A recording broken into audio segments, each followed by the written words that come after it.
Menteri, Bapak Presiden Republik Indonesia, dan semua stakeholder yang ada di Indonesia ini, bahwasanya kok ini begitu masif.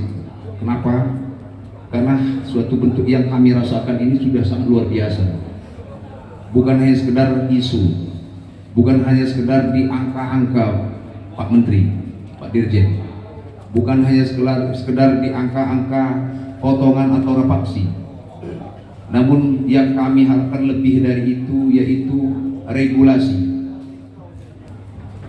suatu payung hukum yang dapat memayungi kami petani singkong, yang juga tidak mengabaikan perusahaan itu sendiri, karena itu adalah mitra kami. Hadirnya negara, seperti yang kami sampaikan, hadirnya pemerintah untuk kami demi pertanian, demi masyarakat Provinsi Lampung yang bergerak di bidang pertanian untuk berkesinambungan. Dan saat ini kita sudah merasakan sama-sama mandeknya satu ekonomi atau lumpuhnya satu ekonomi secara kecil, mungkin secara besar, karena ini melibatkan 9 kabupaten yang ada di Provinsi Lampung. Namun sentra itu ada di 7 kabupaten, Pak Dirjen. Sentra yang mutlak perkebunan singkong. Dan ini adalah petani singkong mandiri, bukan di bawah binaan negara atau pemerintah, bukan pula di bawah binaan yang namanya perusahaan. Artinya memang kami bekerja sama langsung dengan Tuhan, Pak Dirjen. Mengandalkan panas dan hujan, matahari hanya mutlak dari Allah SWT. Pupuk pun kami tidak ada yang namanya subsidi, karena sudah dicabut di peraturan di Kementan tahun 2022 nomor 10. Kami sekarang sudah mandiri, dan ketika kami akan membeli pupuk pun harganya mahal. Ditambah lagi Pak Dirjen, harganya kalau saya katakan ini berlebih-lebihan nanti cukup kami tahan saja. Harga pun dibuat sesuka hati, potongan pun dibuat sesuka hati. Keterbukaan, ketransparanan dari pihak terkait yang menerima hasil tani kami tidak ada sama sekali. Jadi ugal-ugalnya pihak terkait ini di luar pengawasan negara itu sendiri atau pemerintah itu sendiri. Kami hanya pasrah diri. Namun atas kepasrahan tersebut muncullah gejolak dan hasrat kami, bukan memberontak, Pak Dirjen, tapi kami sedang memperjuangkan hak yang sesungguhnya, yang selayaknya, yang sewajarnya, yang didapatkan kami sebagai petani. Seperti yang sudah kami sampaikan beberapa waktu lalu, petani singkong adalah peserta BPJS yang diberikan beban tersebut oleh negara. BPJS ini bukan mau kami, Pak Dirjen, bukan mau petani. Tapi kalau penghasilan kami tidak sesuai, bagaimana kami petani bisa bayar BPJS? Dan itu wajib hukumnya, kami harus membayar BPJS tersebut. Bagaimana kebutuhan hidup masyarakat petani? Bagaimana juga kebutuhan pendidikan dari keluarga petani, Pak Dirjen, Pak Bupati. Ini sudah cukup luar biasa lamanya yang dirasakan kami, seluruh petani singkong yang ada di Provinsi Lampung. Sekali lagi saya mewakili Ketua PPUKI Provinsi Lampung, Bapak Darso Aswin, karena beliau sedang di Jakarta. Beliau menerima delegasi di beberapa provinsi, ada 5 provinsi yang ada di Indonesia, untuk menyatakan bergabung dengan PPUKI Indonesia, Perkumpulan Petani Ubi Kayu Indonesia.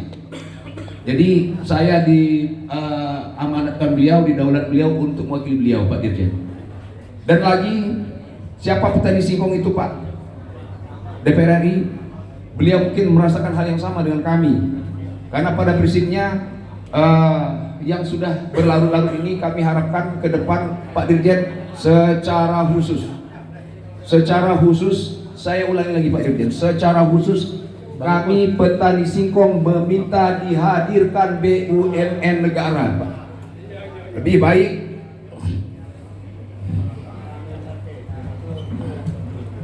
baik peluh keringat kami berikan kepada negara, Pak Dirjen, karena kami sudah betul-betul merasakan siapa petani singkong itu.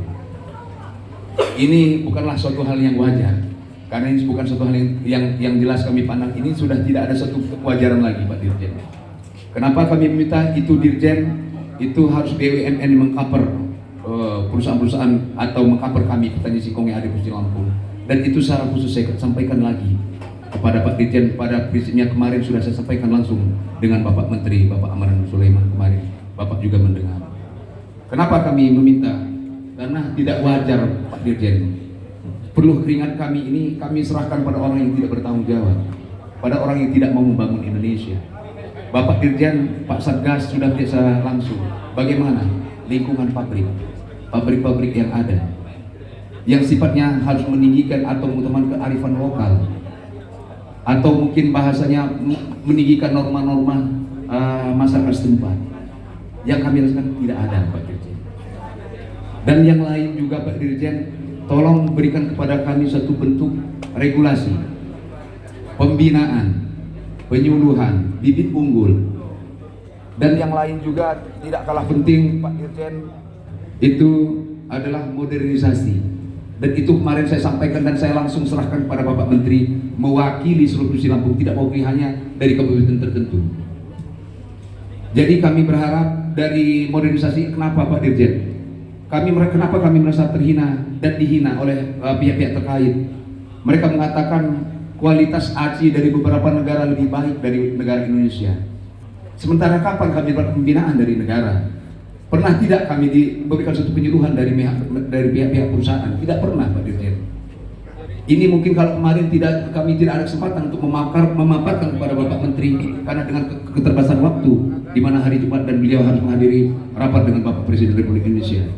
Dan inilah satu bentuk kesempatan kami untuk menyampaikan keluh kesah kami secara detail, secara menyeluruh, tanpa direkayasa, karena saya tidak ada teks di sini. Dan itulah yang kami rasakan, dan kami mutlak kami peduli dengan masyarakat, dan kami ambil informasi dan sampel-sampel yang nyata di tengah masyarakat tani singkong, Pak Dirjen.